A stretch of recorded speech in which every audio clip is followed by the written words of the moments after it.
Dallas Mavericks owner Mark Cuban seen here reacting to the announcement that the NBA was suspending the season until further notice. Cuban shared his reaction following that news.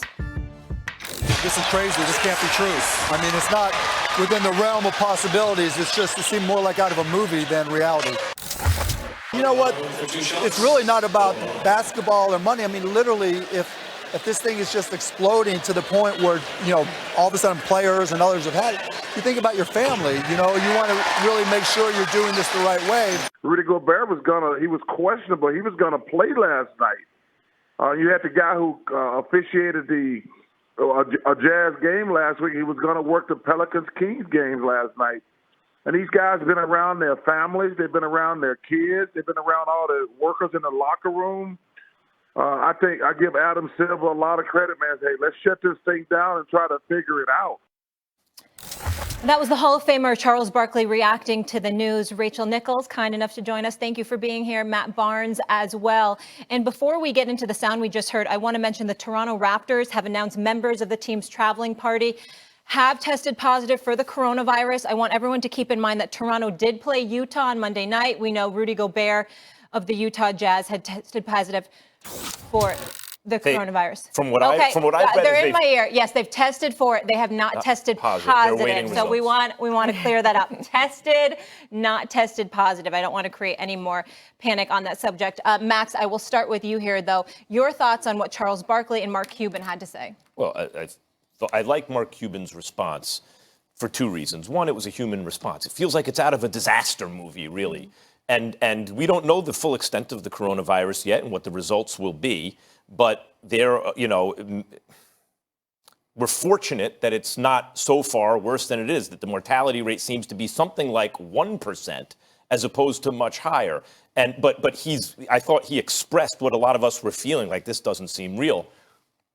And then the fact that he's going to work out something to pay workers in the arena who really, are more vulnerable than certainly the executives in his franchise, and figure out how to make sure that they have, that they get paid at least in the near future, and then work out something long term. And then Barkley is exactly right. I don't see how March Madness goes on. And there are various levels of response you can have to this, right? The worst response we've seen from some notables is this is a hoax. That's practically criminally disastrous response. Someone who would call it a hoax. It's the opposite of leadership. And then you down from there to let's joke around, because when you call it a hoax, people shake hands as a joke, and Rudy Gobert does this kind of stuff and maybe spreads it to reporters thinking it's not a big deal. Down from there is, okay, we need to protect our bottom line and that's where Emmert is, I think. Down from there is Adam Silver. I think most people in positions of authority. Let's not panic. Let's see if we can protect the product and the bottom line. But when it becomes apparent what needs to be done, we're going to do it. And so we've seen that level. And I think Barkley is on the Adam Silver side saying, why wait at this point? So I liked his comments a lot. Yeah, look, the Toronto Raptors, you just said it, Molly, right? So they've all been tested. They're now self-quarantining for 14 days. I was texting back and forth with Kyle Lowry last night. He was saying they just got off the road from Utah, was their last stop. And he said he was just grateful that he hadn't been around his young children that much, hadn't had that chance to really have that contact with them. But think about if they didn't cancel these games or suspend the season, you would have to take Toronto basically off the schedule for 14 days. And who knows about the other teams, the Celtics, other teams that have played against the Jazz. Would they have to be taken off the schedule for 14 days? So there just wasn't a way for the NBA to continue after last night. And it is astounding to me that other leagues don't see that. We're seeing Major League Baseball going out and playing spring training games. Do they just not understand how this works? In other words, there was a way, Rachel. If Silver was not responsible, there would be a way, an irresponsible way to go forward, and he did not opt for it. But how would you do it? Would you just take them? I mean, if you were bullheaded and pig-headed and wanted to say, I'm going to keep going, how would you even do it? Do you just take those teams off the schedule? I mean, you're not going to have states. We're already seeing states saying you can't have gatherings in California of more than 250 people. Do you think that they would let people who they were known exposed to the coronavirus travel into the state? They wouldn't do that. And so it's just kind of strange to me that we're seeing other leagues not take what happened in the NBA last night and say, okay, we just need to change our thinking. When you have the opportunity to be proactive rather than being, I mean, it's really all reactive at this point, let's be honest. Right. No, I think the NBA is, as we talked about yesterday, just taking a step back. Like Adam said, we don't need to panic. Let's figure out what exactly we're dealing with. And over time, we're going to be able to do that. The fact that the NCAA persists on still playing just shows that they've never really cared about their product anyway. This is another example of it's always been about the money within the NCAA, and it's disgusting. So from a player standpoint in the NCAA, and you see some fans, the kids need to play, this is their last chance to play, we get that. So that's why I said on the last show on Get Up, let's clarify suspending the season and not canceling it. Let's take some time and understand that this is just going to be suspended. It can possibly be played in April or May. It's not canceled yet. So I think it's important to clarify that as well. And Mark Cuban on Get Up this morning said that he anticipated 60 days, maybe, of the NBA regathering itself until all of this passes. So I asked him, okay, 60 days, let's do the math. Could you see the NBA season extending into August? And his quote was, absolutely, Stephen A. Well, of course, because they're not worried about Major League Baseball compromising their bottom line. Let's just call it what it is. The fact of the matter is that America's national pastime has lagged behind in terms of, just ingratiating themselves with the younger demographic and really building their product and their brand. When you look at the average age that follows the NFL, when you look at the average age that follows the NBA, it's in the 40s. And then you ask that same question about Major League Baseball. And I think the last time I checked, the number was like at 54 years of age or whatever. I think it's deceased in Major League. Yeah, about that. That's a good point, Matt. And so my point is that clearly you haven't done a good enough job of ingratiating yourself with the growing audience that is out there. They've gone in a different direction. As it pertains to Barkley, I totally agree with you there. Let's modify our verbiage to some degree in terms of not cancellation, postponement, suspension. Okay, we think about the Atlanta Hawks owner, and we see a guy that's talking about how the season should start in December, and all of a sudden, it would end in July or early August. Well, guess what? If you know and you believe there's evidence that shows that it's still going to be profitable, maybe even more so, because from October through December, you're not competing with the National Football League, then all of a sudden, that elevates your brand even more if you're the NBA.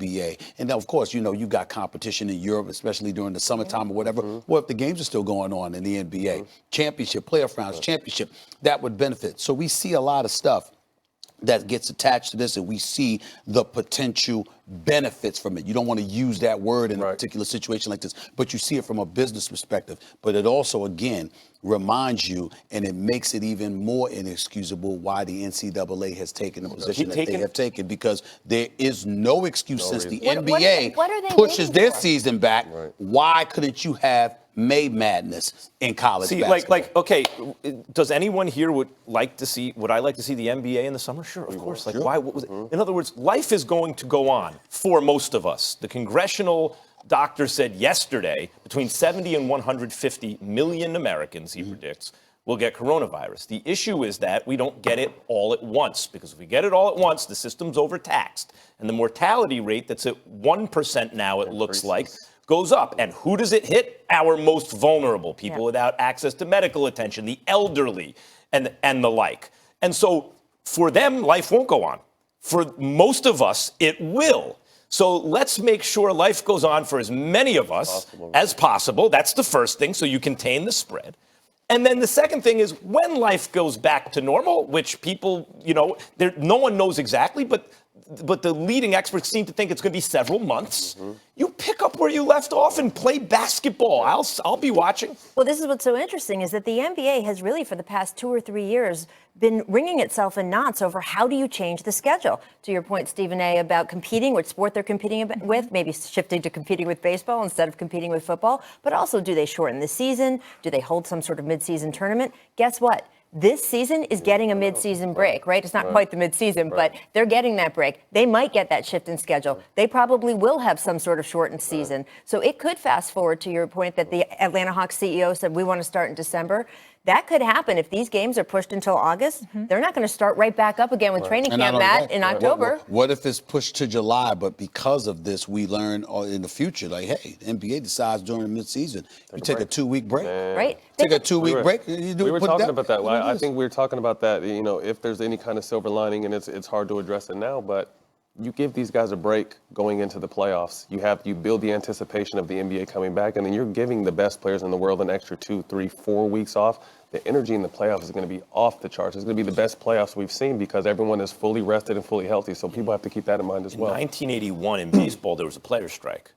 And as a result, they suspended play for a while. They played about 110 games, I want to say, and not even everyone played the same number of games out of the 162. And they had the first half winner play the second half winner. And anyway, I remember that season. I was like 8 years old, right?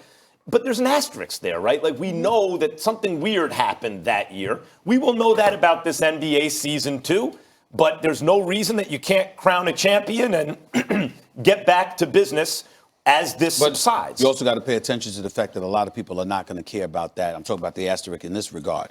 If something is compromised, like with the Astros, we got a World Series, and you tried to cheat your way to the title with the mechanisms in center field and all that stuff, gaining an unfair advantage, or the steroid era, or something like that. That's different. That feels like an asterisk. That's right. In this particular instance, excuse me, in this particular instance, it's like, hey, look at what has happened, and all of us are subjected to the same identical conditions. So we're not going to look at them and say, you know what, this happened, and as a result, the championship. And I'm not saying you were saying that, but it's not going to say, oh, the championship, there's an asterisk there. It's not. It's compromised. No, everybody's under the same condition. That's right. Everybody's got the same amount of break, the same reason why is associated with everybody. And then once the season resumes, we'll look at them legitimately. There will be some teams with excuses. I mean, for fans, nobody's going to hear them. For example, if Ben Simmons and Joel Embiid get healthy, because they got I'm serious, because they got a couple months off. It's a pandemic, Max. I'm not trivializing it. What I'm saying is when this plays out and life goes back to normal, the NBA gets back to normal, there will be some teams that were advantaged by the rest. There'll be other teams that felt they had momentum that were disadvantaged by it. When I say asterisk, I don't mean that people won't accept the results. It's that we will always remember there was something funky about that season. We'll remember it, but I believe in a positive fashion in this regard. The more time off you have, think about it. The only conceivable excuse is rust. Somewhat your momentum is being compromised. That's it. The rest ultimately makes you healthier, more incentivized, more energetic, which basically dissipates the excuses that you're going to have for not getting it done. It really comes down to may the best team win. But it's not you can live with tainting that. anything. You can live with that. No. It's not tainting. No. Absolutely not. Not at all. All right, Rachel, Matt, thank you so much for being with us. And I just want to clarify again, the Raptors news, the team announced today that members of the team's traveling party have been tested for coronavirus, just tested. They are awaiting those results. The players, coaches, and traveling staff have been advised to go into self-isolation for 14 days. After the break, the NCAA plans to continue play in postseason tournaments without fans in the arena. Should they? We'll continue that discussion right here on First Take.